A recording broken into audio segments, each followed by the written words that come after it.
ಹರಿಬಿಟ್ಟ. ಇದು ಥಿಯೇಟರ್‌ನಲ್ಲಿ ಸಾಕಷ್ಟು ಪ್ರಶಂಸೆಗಳನ್ನ ಪಡ್ಕೊಂಡು ಈಗ OTTಗೆ ಬಂದಿದೆ. ಇಲ್ಲಿ ವರ್ಗೀಸ್ ಅನ್ನೋ ಪಾತ್ರ ಇದೆ. ಸೊ ಅವನಿಗೆ ಜವಾಬ್ದಾರಿಗಳನ್ನ ಅರ್ಥ ಮಾಡ್ಕೊಳೋಕ್ಕಿಂತ ತಾನೇನೋ ದೊಡ್ಡದಾಗಿ ಸಾಧಿಸ್ಬೇಕು ಅನ್ನೋದೇ ತಲೆನಲ್ಲಿ ಇರುತ್ತೆ. ಸೊ ಆ ನಲ್ಲಿ ಸುಮ್ನೆ ಟೈಮ್ ಪಾಸ್ ಮಾಡ್ತಿರ್ತಾನೆ. ಸೊ ಅಂತ ಟೈಮ್‌ನಲ್ಲಿ ಸ್ವಲ್ಪ ದೊಡ್ಡ ಯುದ್ಧನೇ ಎದುರಿಗೆ ಬಂದು ನಿಲ್ಲುತ್ತೆ. ಸೊ ಅಲ್ಲಿಂದ ಅವನ ಜೀವನ ಏನಾಯ್ತು ಅನ್ನೋದನ್ನೆಲ್ಲ ನೀವು ಸಿನಿಮಾದಲ್ಲೇ ನೋಡಿ ತಿಳ್ಕೋಬೇಕು. ಸೊ ಮೊದಲನೇದಾಗಿ ಇದರ ಪಾಸಿಟಿವ್ಸ್ ಕಡೆ ಬರೋದಾದ್ರೆ, ಸೊ ಸಿನಿಮಾ ಹೇಳಿರೋ ಹಾಗೆ ನಿಜ ಘಟನೆಗಳನ್ನ ಹಿಡ್ಕೊಂಡು ಮಾಡಿರೋ ಮೂವಿ ಆಗಿದೆ. 2003ರಲ್ಲಿ ಕೇರಳದಲ್ಲಿ ಪ್ರೊಟೆಸ್ಟ್ ಮಾಡ್ತಿದ್ದಂತ ಆದಿವಾಸಿಗಳ ಮೇಲೆ ಪೊಲೀಸರು ಗುಂಡುಗಳನ್ನ ಹಾರಿಸ್ತಾರೆ. ಆ ಘಟನೆಯನ್ನ ಇಲ್ಲಿ ಮರು ಸೃಷ್ಟಿ ಮಾಡಿದ್ದಾರೆ. So ಇಲ್ಲಿ ಒಂದು ಪಾತ್ರನ ಸೃಷ್ಟಿ ಮಾಡಿ ಅದಕ್ಕೆ ಒಂದು ಕಥೆನ ಆ ಕಥೆಯಿಂದ ಈ ಸ್ಟೋರಿಯನ್ನ ನಮಗೆ ಹೇಳಿದ ಹಾಗೆ ಈ ಸ್ಟೋರಿ ಜೊತೆಗೆ ಇನ್ನೊಂದಷ್ಟು ಸತ್ಯ ಘಟನೆಗಳನ್ನ ಸೇರಿಸಿದ್ದಾರೆ. ಇಲ್ಲಿರೋ ಸ್ಟೋರಿ ಮತ್ತೆ ಬರೋ ಪೋರ್ಷನ್ಸ್ ಗಳು ತುಂಬಾನೇ ಚೆನ್ನಾಗಿತ್ತು ಅಂತಾನೆ ಹೇಳ್ಬೋದು. ಹೀರೋ ತಮ್ಮ ಲೈಫ್ ನಲ್ಲಿ ತಾಣೋ ಟರ್ನಿಂಗ್ ಪಾಯಿಂಟ್ ಕೂಡ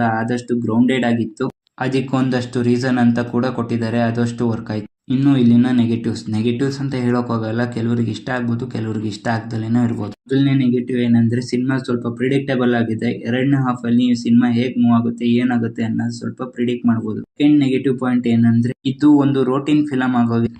ಅಂದ್ರೆ ಇಂಥ ಸಿನಿಮಾಗಳು ತಮಿಳ್ ಇಂಡಸ್ಟ್ರಿಯಲ್ಲಿ ಬಂದ್ ಹೋಗಿರೋದ್ರಿಂದ ಜನಗಳಿಗೆ ಏನು ಹೊಸದಾಗಿ ಇದೆ ಈ ಮೂವಿ ಅನ್ಸೋದಿಲ್ಲ. ಅದರಿಂದ ಜನರು ಅಷ್ಟೊಂದು ಸಪೋರ್ಟ್ ಮಾಡ್ತಾ ಇಲ್ಲ ಇಂಥ ಮೂವಿಗಳಿಗೆ. ಅಫ್ಕೋರ್ಸ್ ಟ್ರೂ ಬೇಸ್ ಸ್ಟೋರಿಯಿಂದ ಮೋಟಿವೇಟ್ ಮಾಡ್ತಾ ಇದ್ದಾರೆ ಜನರಿಗೆ. ಮತ್ತೆ ಅಲ್ಲಿ ನಡೆದಿರೋ ಸತ್ಯ ಘಟನೆಯನ್ನ ಜನರಿಗೆ ತಿಳಿಸೋ ಪ್ರಯತ್ನ ಕೂಡ ಇದೆ. ಆದ್ರೆ ನಾವು ಇಲ್ಲಿ ಮೂವಿಯಾಗಿ ಕನ್ಸಿಡರ್ ತಾಣೋದಾದ್ರೆ ಒಂದು ಮೂವಿ ಹೇಗೆ ಒಂದು ಎಲಿಮೆಂಟ್ ನ ಕೊಡ್ಬೇಕು, ಎಂಜಾಯ್ಮೆಂಟ್ ನ ಪ್ರೊವೈಡ್ ಮಾಡ್ಬೇಕು, ಆ ಎಂಜಾಯ್ಮೆಂಟ್ ಇಲ್ಲಿ ಸ್ವಲ್ಪ ಡಲ್ ಆಯ್ತು ಅಂತಾನೆ ಹೇಳ್ಬೋದು. ಹಾಗಾಗಿ ಇಂಥ ಸಿನಿಮಾಗಳಿಗೆ ಸಪೋರ್ಟ್ ಮಾಡ್ತಿದ್ದಂತ ತಮಿಳಿಯನ್ಸ್ ಆಡಿಯನ್ಸ್ ಕೂಡ ಈಗ ಎಂಟರ್ಟೈನ್ಮೆಂಟ್ ಕಡೆ ಮೂವ್ ಆಗಿದೆ. ಸೊ ಈ ಮೂವಿಲಿ ಆ ಘಟನೆಯನ್ನ ಜಾಸ್ತಿ ಎಳೆಯಕ್ ಹೋಗಿಲ್ಲ. ಹೀರೋ ಮೇಲೆ ಮತ್ತೆ ಅವನ ಲೈಫ್ ಸ್ಟೈಲ್ ಸ್ಟೋರಿ ಮೇಲೆ ತುಂಬಾನೇ ಫೋಕಸ್ ಮಾಡುತ್ತೆ. ಅಂದ್ರೆ ಫಸ್ಟ್ ಹಾಫ್ ಪೂರ್ತಿ ಹೀರೋ ಲೈಫ್ ಮೇಲೆ ಸ್ಟೋರಿ ಕಂಟಿನ್ಯೂ ಆಗುತ್ತೆ.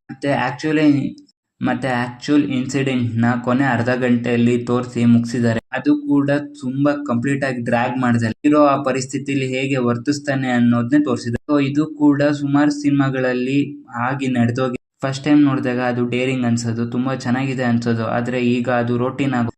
ಇನ್ನು ಇಲ್ಲಿನ ಹೀರೋ ಕೂಡ ಸ್ವಲ್ಪ ಎಫರ್ಟ್ ಹಾಕಿ ಆಕ್ಟಿಂಗ್ ಮಾಡಿದ್ದಾರೆ. ಅವರ ನರ್ವಸ್ನೆಸ್ ಇಲ್ಲಿ ಕಾಣ್ತಾ ಇತ್ತು. ಸೊ ಸಿಂಪಲ್ ಆಗಿ ಹೇಳೋದಾದ್ರೆ ಈ ಮೂವಿ ಗುಡ್ ಟು ವಾಚ್ ಅಂತ ಹೇಳ್ಬೋದು. ನಿಮ್ಗೇನಾರ ಇಂಥ ಸ್ಟೋರಿಗಳು ಮತ್ತೆ ಇಂಥ ಟೆಂಪ್ಲೇಟ್ ಇರೋ ಮೂವಿಗಳು ಇಷ್ಟ ಆದ್ರೆ ನೀವು